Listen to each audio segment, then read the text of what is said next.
네, 편집 없는 날선 토크의 진술 라이브 썰전 시간입니다. 김종배 시사평론가, 이동관 전 청와대 홍보수석 나왔습니다. 두 분 어서 오십시오. 네, 안녕하세요. 두 분 어제 격전을 벌였는데 오늘도 또 다른 격전이 이루어질지 한번 지켜보겠습니다. 평화롭게 가시죠.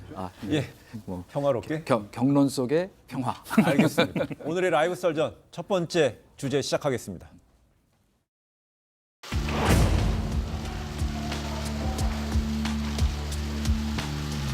국민 여러분의 따가운 질책을 달게 받겠습니다. 더 많이 회초리를 들어주십시오. 사퇴 여론이 일고 있는 사실은 알고 계신가요? 어떻게 네, 생각하시나요? 알고 있습니다. 그 점 충분히 알고 있고요. 그에 대해서도 제가 성찰하면서 계속 앞으로 삶에 임하도록 하겠습니다. 이 부분에 대해서는 청와대랑은 어떻게 의견을 나누셨나요? 나누지 않고 있습니다.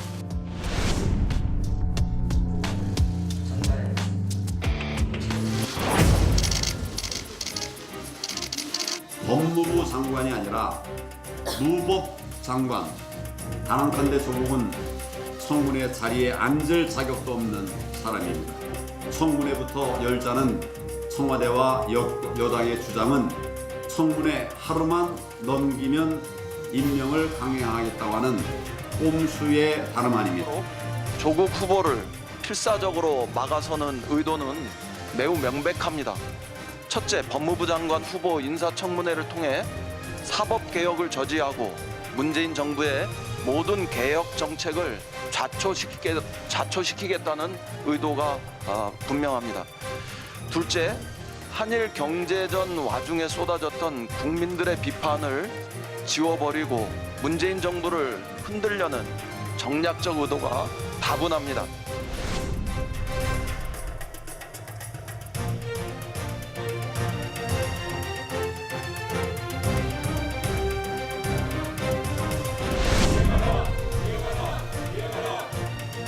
이십, 30대는 상실감과 분노를, 40, 50대는 상대적 박탈감을, 60, 70대는 진보 진영에 대한 혐오를 표출하고 있습니다.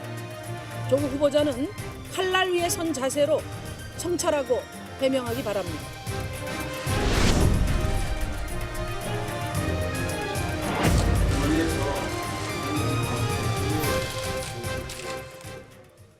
네, 어제에 이어서 조국 법무부 장관 후보자 이야기 좀 더 다뤄보겠습니다. 조 후보자 매일 출근길마다 입장을 내놓고 있습니다. 오늘도 또 한마디 좀 길게, 한마디가 아니고 여러 마디 좀 했습니다. 어떻습니까? 네. 9시 출근길에 한 말씀 하시는 어디 유행가 가사 같은 좀 상황이 됐는데 저는 딱 요 말만 하고 싶어요. 결기. 네. 본인이 말하자면 반칙과 특권 질타하고 대일항전 죽창 들고 쫄지 말고 하자 했던 그 결기를 한번 좀 보여주면 좋겠다. 왜냐하면 매일 지금 겸손 모드가 이제 심화되고 있는데 네. 예를 들면 자 이런 상황이면 내가 진짜 책임지고 그만두겠다 하는 정도로 뭔가 아주 마지노선을 딱 결기 있게 보이고 그 대신 이런 가짜 뉴스 양산하는 이런 정쟁적인 상황 이런 거 좀 중단해달라 이렇게 얘기해야 더 호소력이 있을 것 같아요. 내일 어떤 출근길에 메시지를 압박하시는 듯한 느낌도 듭니다만. 근데 정반대의 결과가 나온 것 같은데요. 보면은 여러 가지 이야기를 했지만 모든 것은 청문회에서 소상히 밝히겠습니다. 그러니까 물러나지 않겠다라는 결기를 분명히 밝혔으니까 이동관 수석이 말씀하신 결과와는 정반대의 결기를 밝혔다. 요즘만 좀 밑줄 치면 될 것 같습니다. 예, 두 분 얘기 들으면서 이제 청문회라는 단어가 저 머릿속에 스쳐갔습니다. 어제 이 자리에서 저희가 청문회의 어떤 캐스팅 보트로서 정의당 이야기를 했었습니다. 그런데 오늘 심상정 대표가 직접 나섰습니다. 국회에서 있었던 인터뷰에서 칼날 위에 선 자세로 해명하라 이렇게 사실상 준엄한 발언으로 보이는데 이 정의당 오늘 조 후보자에게 소명 요청서를 보낼 예정이라고 합니다. 이제 보냈는지 아닌지 정확히 지금 확인을 못했는데요. 어떻게 봐요? 요거는 일단 이렇게 이해를 하면 될 것 같아요. 지금 법사위에서 청문회를 하기로 되어 있는데 정의당 소속 의원은 법사위에 아무도 없어요. 그러니까 다른 당 같은 경우는 법사위 위원 자격으로 예를 들어서 어떤 서면 질의서를 보내고 거기에 대한 답변을 받을 수가 있지만 정의당 같은 경우는 법사위원이 한 명도 없기 때문에 그렇다고 그러니까 분명히 원내 정당인데 팔짱 끼고 구경을 할 수가 없는 거죠. 그러니까 당 차원에서 소명 요청서를 보낼 수 있다고 생각을 하고 포인트는 어디에 있냐면요. 소명 요청서를 보내기로 했다는 것보다 또 하나 지금 나온 게 조국 후보자가 정의당을 직접 방문을 해서 네. 답변할 계획이라고 하는 내용이 있습니다. 이게 그러니까 26일을 전후로 해서 네. 정의당을 직접 방문을 해서 본인이 소명을 하는 네. 이런 이야기가 지금 나오고 있는 건데 만약에 실행이 될 거냐 안 될 거냐 현재로서는 좀 모르겠고 일단 검토가 되고 있는 걸 알고 있는데 네. 문제는 이렇게 돼버리면 정의당이 그 소명을 만약에 방문 소명을 만약에 받는다면 어떤 입장으로 정리가 될 것인가도 중요하지만 조국 후보자가 정의당에 방문해서 소명하는 게 비공개로 될 거냐 공개로 될 거냐 이것도 상당히 중요한 포인트죠. 왜 그러냐면 방문 소명이 일정하게 공개가 된다고 한다면 네. 청문회를 앞두고 하되 간이로 조국 후보자가 자기의 육성으로 국민 앞에 설명을 하는 정의당한테도 소명을 하지만 국민 앞에서 설명하는 이런 계기가 될 수 있다는 점에서도 공개로 갈 거냐 비공개로 갈 거냐 중요하게 봐야 되는 포인트일 것 같습니다. 그럼 26일이라는 건 다음 주 월요일입니다. 그러니까 주말을 전국을 지켜보고 나서 혹은 지난 후에 다음 주 월요일인데 그렇게 되면 사실상 미리 보는 청문회 성격일 수도 있겠습니다.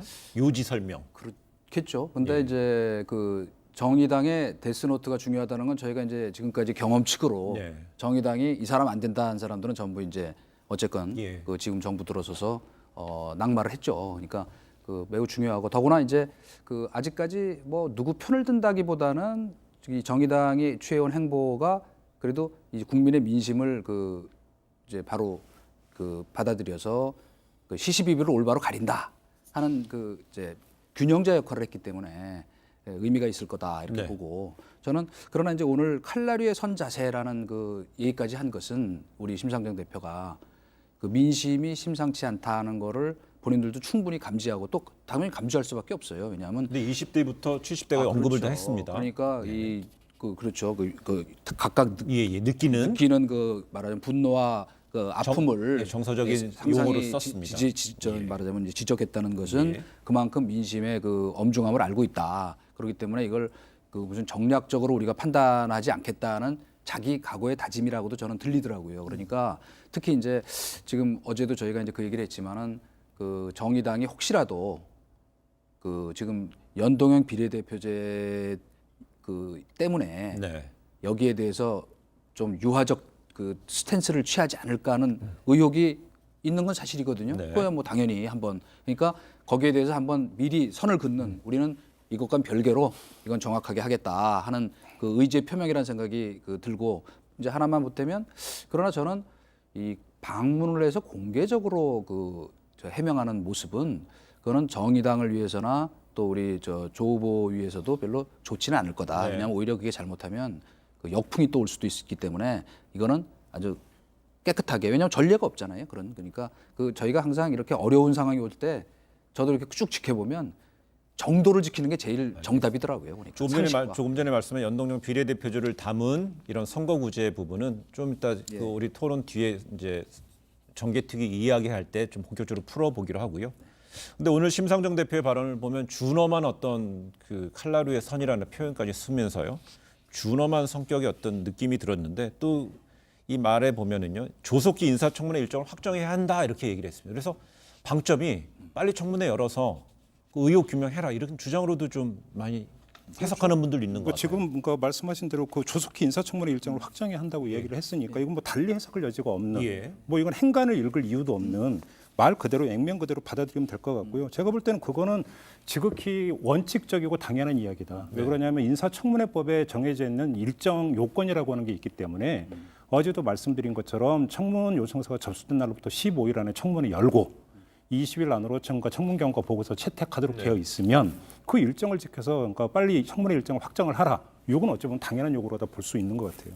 사실은 우리가 칼라리의 선 심정으로 해야 한다는 이쪽 우리 조 후보자 쪽에 대한 주문과 함께 네. 그 메시지에는 그 자유한국당의 태도에 대한 또 질타도 있었어요. 사실은 양비론이었어요. 맞아요. 오늘 그 심상정 대표가 내놓은 메시지는 그리고 이제 인사청문회에서 빨리 해소해야 한다는 원칙적 입장은 뭐 그건 뭐 충분히 밝힐 수 있는 사안인데 네. 이제 어차피 이제 그쪽 얘기로 좀 갔으니까 그 인사청문회가 그러면 과연 이 청문회 개최를 통해서 어떤 의혹 해소의 최종 장이 될 것인가를 놓고 지금 말하자면 그 갈등이 있잖아요. 네. 그러니까 그러나 말하자면 자 15일 내에 인사청문회를 마치고 20일 내에 송부해야 한다. 그게 이제 지금 29일, 9월 2일. 근데 지금 이제 그 자유한국당에서는 이 여러 가지 사정 변경의 원칙이 있기 때문에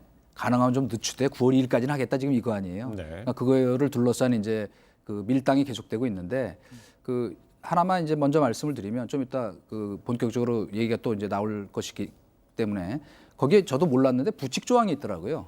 뭐냐면 무슨 특별한 사정이 있을 때는 10일 이내에 그 말하자면 그러니까 10일이란 범위 안에서는 걸 늦출 수 있도록 되어 있는데 18, 19대 때 그 두 차례 그 이제 국회 때 보면은 이 청문회를 제 날짜보다 늦춰서 이렇게 한 게 12번이나 있었더라고요. 네. 그러니까 뭐 꼭 그 시한을 지켜야 한다는 것은 그건 결국 어차피 협상의 여지에 달려 있는 것이니까 그건 좀 지켜보자 이 말씀. 이런 게 해석이 특별한 사정이라고 하는 게 어디까지냐라 어떤 해석의 그렇죠. 문제가 네. 있겠죠. 예를 들어서 뭐 어떤 그 청문 어떤 대상자 어떤 뭐 신변에 문제가 생겼다거나 아니면 어떤 그 청문회를 어떤 그 진행하는 어떤 상임위 어떤 뭐 다른 일정과 이게 뭐 겹친다거나 아니면 중요한 증인이기 때문에 반드시 불러야 되는데 그러니까 만약에 출석을 못하는 불가피한 사유가 있거나 이런 경우라면 그건 특별한 사정에 들어갈 수가 있겠죠. 그리고 그거에 대해서는 아마 국민적으로 별로 이론도 없을 것 같아요. 중요한 거는 지금 그 자유한국당에서 일정을 잡지 않고 있는 특별한 사정이 뭐냐라고 하는 거에 대해서 그러니까 자유한국당은 그냥 캘 게 많기 때문에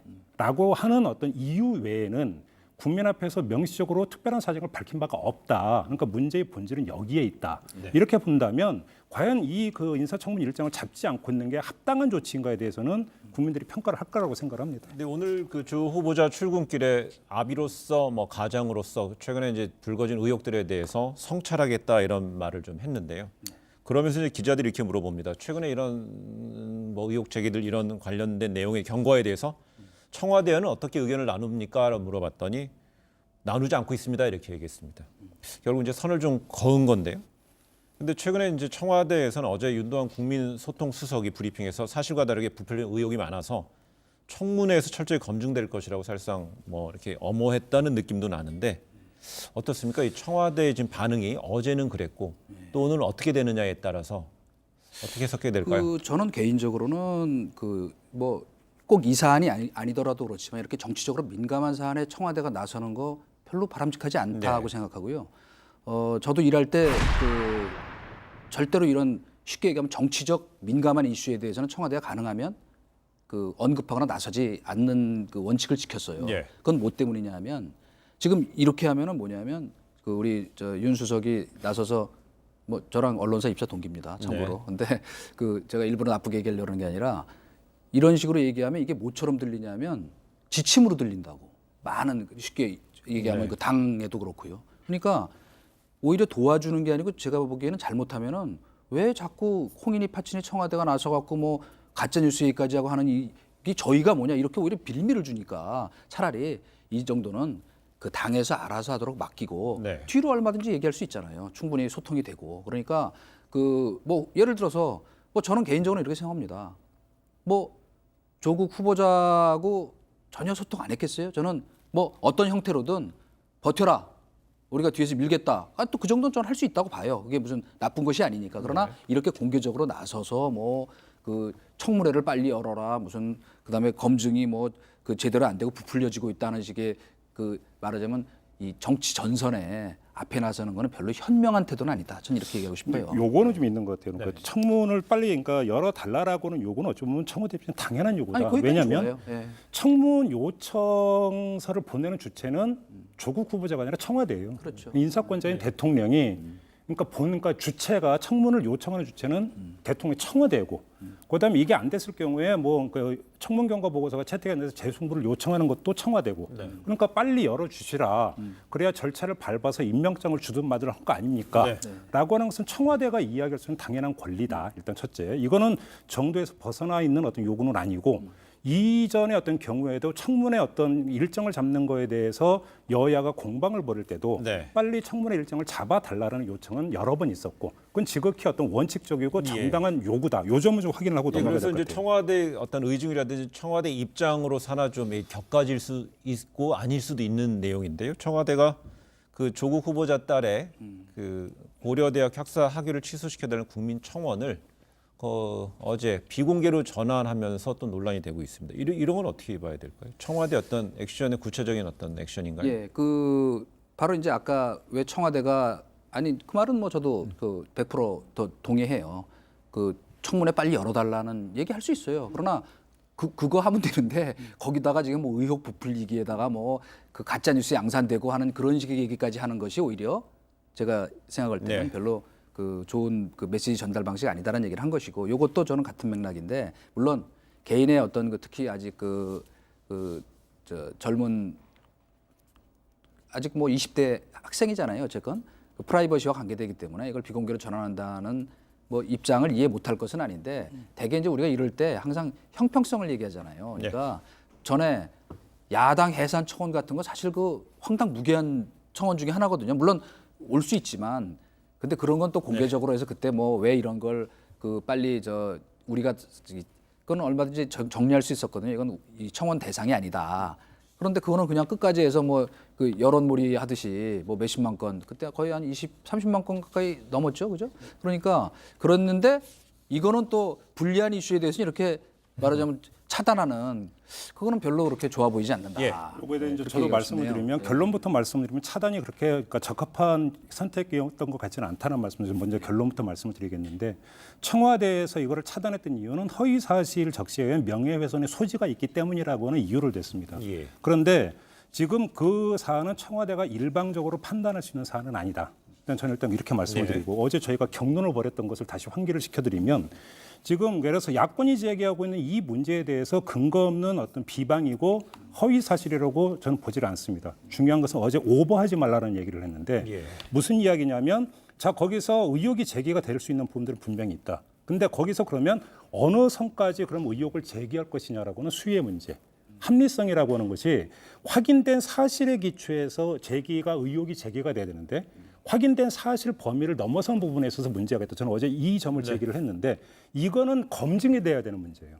사실 확인에 따라서 그 의혹이 사실인지 아닌지, 아니면 더 한 단계 더 심각한 의혹을 제기할 수 있는 건지 없는 건지가 확인되고 검증돼야 되는 과정에 있는 것인데, 따라서 그건 일단 지켜봐야 되는 사안의 문제다. 그런데 이거에 대해서 허위 사실 적시에 따른 명예훼손의 소지가 있다라는 선행적인 판단을 할 이유는 없다.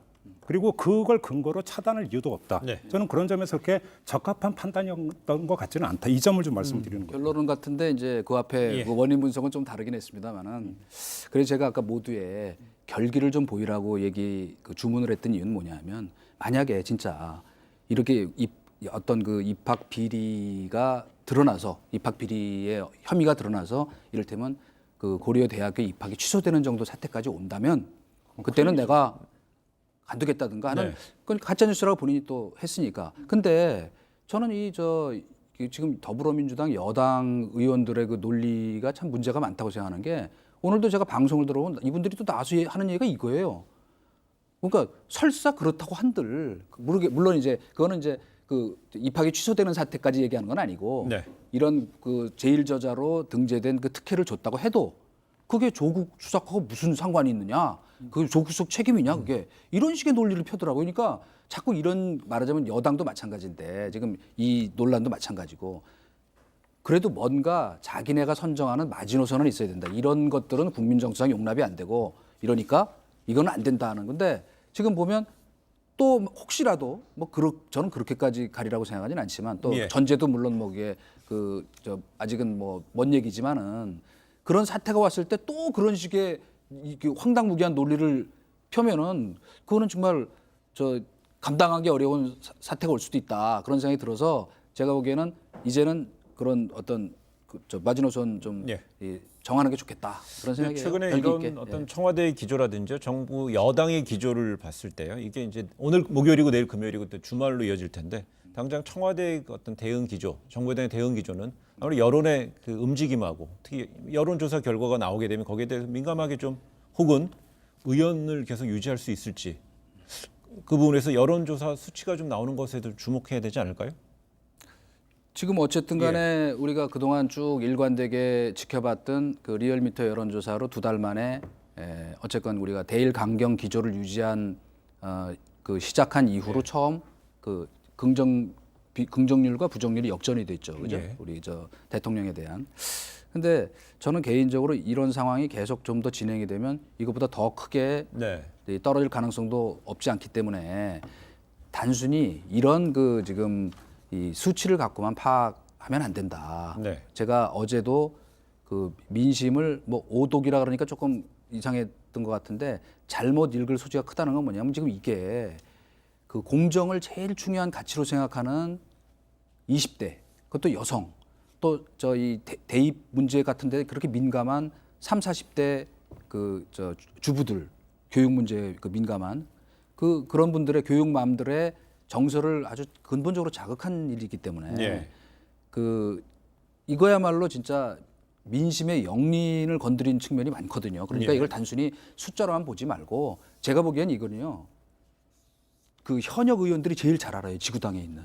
지금 제가 듣기로도 그 지금 여당 의원들 중에도 제가 개인적으로 아는 사람들은 네. 굉장히 곤혹스러워해요. 지역구 여론을 그럼요. 보세요. 그 아주 시끄러우니까. 왜냐하면 이거 뭐 저 전화해서 뭐 당신은 왜 침묵을 지키냐 그리고 이게 겉으로는 안 드러나지만 이런 것들이 그러니까 이 임계점을 만약에 이거 넘어서면 이제 그게 드러나겠죠. 그러나 하여튼 이 수치로도 이렇게 나타나는데 제가 이제 마지막으로 얘기하고 싶은 거는 청와대의 이런 강경 행보 이것은 제가 보기에는 뭐 대통령의 강경 자세가 아니라면 이런 일이 나올 수가 없거든요. 참모들도 직언하기 어려운 상황이니까. 예. 네. 그 부분을 좀 얘기하고 이동건 싶어요. 수석이 말씀하신 예. 키워드는 임계점이에요. 예. 결국 핵심은 임계점인 그렇죠. 것 같아요. 그러니까 지금 어제 이제 저희가 이제 인용을 했던 여론조사 2개가 있었습니다. 네. 그건 뭐냐면 조국 후보자가 법무장관으로서 적합하냐 부적합하냐. 그다음에 이제 오늘 공개된 것은 문재인 대통령 국정 수행에 대한 지지도. 네. 그런데 어제 이제 저희가 인용했던 것에서도 이제 뭐 오차 범위 안에 있는 것도 아닌 것도 있었지만 부적합하다가 상대적으로 높았고, 그다음에 오늘 공개된 문재인 대통령 국정 수행 지지도도 보면 부정 평가가 긍정 평가보다 높은 것으로 지금 나왔어요. 네. 그러니까 이런 평균치만 놓고 보면 지금 그 빨간불이 들어왔다고 볼 수 있는데 이게 빨간불로 지금 청와대가 보느냐 노란불로 보느냐라고 하는 어떤 차이가 있다. 그러니까 네. 그게 바로 임계점의 문제인 것 같은데요. 여기에는 이런 게 있는 것 같아요. 왜 임계점을 중요하게 보냐면 그 조국 후보자가 조국 후보자한테 임명장을 주느냐 마느냐의 문제뿐만 아니라 이걸 통해서 사법개혁이라고 하는 어찌 본다면 문재인 대통령 같은 경우 책을 통해서도 그 의지를 아주 강력하게 표명한 바가 있고 이것까지 연동을 해서 지금 바라보고 있기 때문에 지금 어떻게 해서든지 간에 어떤 조국 후보자에게 임명장을 주고 그래서 다시 어떤 여론 정지 작업을 해서 사법개혁 드라이브를 걸고 싶은 어떤 네. 그런 희망, 의지 이런 것들을 아직 놓을 단계로까지 빨간불로는 가지는 않았다라고 하는 어떤 판단을 아마 정치적으로 청와대가 하고 있는 것 같습니다. 중요한 거는 문제는 이 그 여론조사의 추이가 어떻게 가느냐. 이래서 그러니까 청와대에서도 이게 지금 임계점을 넘어가고 있다라고 하는 판단을 할 단계로까지 이게 여론이 악화가 되느냐 마느냐. 결국 여기서 모든 게 갈릴 것이다. 네. 근데 아직까지는 어제도 말씀을 드렸다시피 아직까지는 청와대는 움직일 생각이 없다. 이것만은 좀 분명하게 확인이 되는 것 같습니다.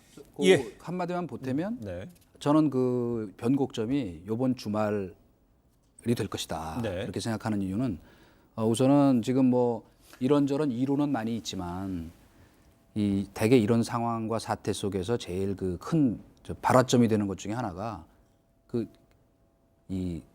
사람들이 직접적 이해 당사자들이 속해 있는 커뮤니티 움직임이 중요하거든요. 네. 그러니까 지금 뭐 정치권에서 뭐 괜히 그 개입할 것처럼 하는 바람에 약간 오해도 있었지만 네.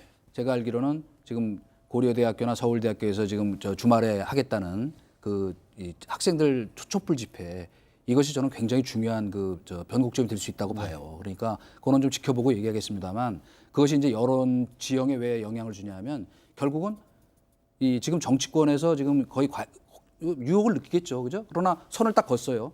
자, 태극기부터 오지 마라.